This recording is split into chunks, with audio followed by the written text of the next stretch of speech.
Halo, selamat malam. Pada malam hari ini saya ingin berbagi cara membuat best practice.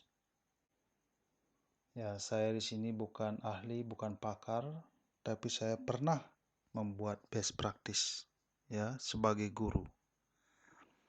Jadi perkenalkan, saya Kade Agus Jaya di sini ya ingin berbagi atau sharing sedikit saja. Nah, ini best practice saya tahun 2014 ya. Jadi di sini saya mengambil judul seperti ini, pemanfaatan wisatawan asing untuk meningkatkan aktivitas belajar dan keterampilan berbahasa Inggris siswa.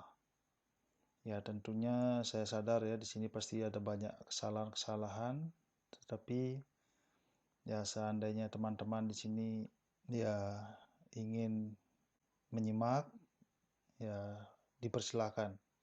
Saya di sini guru bahasa Inggris dari SMK Negeri 1 Singaraja. Oke, kita lanjut. Sebenarnya apa sih isi dari best practice ini? Nah, ini cover judul teman-teman, halaman cover judul, kemudian nah di sini ada lembar pengesahan. Nah, ini saya salah membuat ya, guru. Ya. Jadi ini lembar pengesahannya seperti ini. Setelah lembar pengesahan, di sini halamannya ya, I1 di sana. Kemudian lanjut dengan kata pengantar. Ya, kata pengantar ini di sini ya tentunya isinya ya ucapan terima kasih, mohon maaf ya bila ada kekeliruan dalam best practice ini.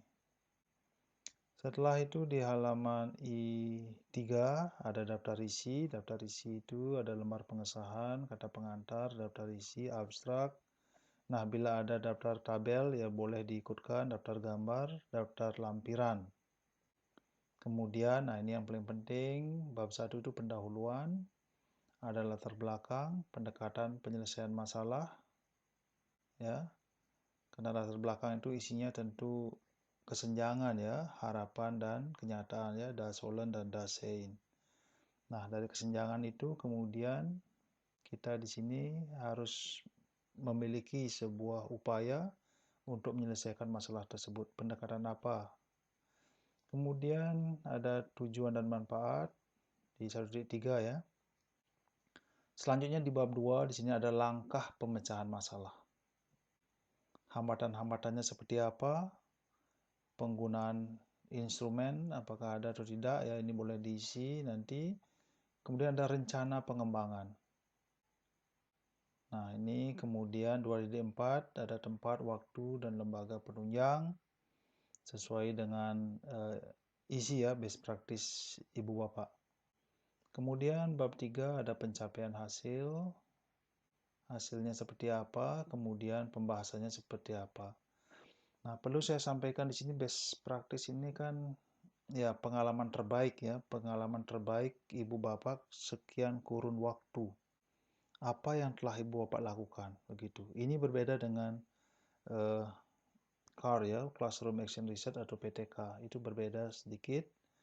Kalau PTK itu kan ya terdiri dari beberapa siklus ya untuk mata pelajaran tertentu dan sub bagian tertentu. Tapi kalau ini best practice itu adalah pengalaman yang secara menyeluruh begitu.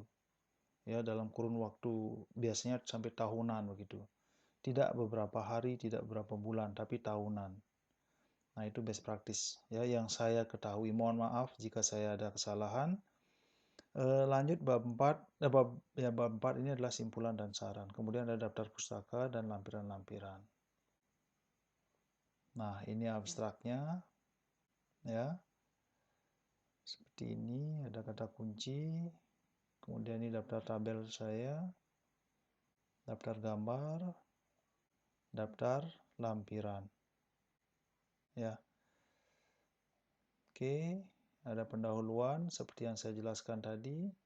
Di sini harapan dan kenyataan ya bergesekan sehingga menimbulkan sebuah masalah. Jadi jika tidak ada kesenjangan antara harapan dan kenyataan maka tidak akan ada masalah. Artinya baik-baik saja. Oke, kita sedikit percepat ya, karena kita akan melihat lampiran. Mungkin Ibu Bapak akan penasaran lampirannya seperti apakah di sini. Ya, saya di sini hanya melampirkan ya daftar pustaka saya ya sedikit. Nah, ini lampiran 1. Karena saya di sini ada pemanfaatan wisatawan asing. Nah, di sini saya melakukan ada email ya masuk yang ingin sekali datang ke sekolah saya untuk menjadi volunteer. Nah, inilah yang saya manfaatkan begitu untuk meningkatkan aktivitas belajar, motivasi siswa, ya khususnya dalam pelajaran bahasa Inggris. Ya, jadi ini ya email-email ini adalah sebagai bukti ya bahwa benar ada tamu asing yang berkunjung ke sekolah saya begitu. Nah, di sini ada lampiran kedua yaitu ungkapan siswa ya terhadap kedatangan volunteer di sekolah saya. Jadi itu ada ungkapan. Nah, ini ada foto-foto ya, foto-foto dari wisatawan asing yang ikut mengajar sebagai volunteer, bukan sebagai guru, tetapi pendamping. Ini namanya Pak Bruce Hare dari Amerika. Ya. Nah, beliau ikut di sini dalam persembahyangan kami di Bali. Nah, ini Ibu Tris dari Adelaide ya, Australia bagian selatan. Ini namanya Ibu Trus ya dari Belanda. Nah, inilah yang saya lakukan sebagai guru bahasa Inggris. Ya. Untuk apa mendatangkan mereka? Sekali lagi tujuannya adalah untuk meningkatkan motivasi agar anak-anak itu biasa berkomunikasi dengan tamu-tamu asing. Tidak sekadar berteori, tidak menjawab soal-soal LKS, tidak mengetahui apa itu generic structure dari sebuah teks, language feature dari sebuah teks. Nah, itu tidak seperti itu. Ya, bahasa Inggris itu harus dikomunikasikan. Ini Pak Hanuman namanya dari Australia juga. Ya. Nah, ini Pak Bruno dari Belanda. Nah, ini ada di sini ya penilaian ya saya mengecek ya keterampilan anak-anak di sini. Ini adalah rubriknya. Oke. Ya, ini observasi aktivitas siswa. Ya. Jadi itu adalah sesungguhnya best practice saya. Ya. Best practice pengalaman terbaik saya dalam mengundang tamu-tamu asing untuk datang ke kelas bukan sebagai guru tetapi sebagai volunteer di mana tugasnya adalah sebagai asisten mengajar ya. Jangan pernah teman-teman bahasa Inggris ya, jangan pernah memanfaatkan mereka untuk mengajar, tidak. Ya, gunakanlah mereka sebagai media hidup ya.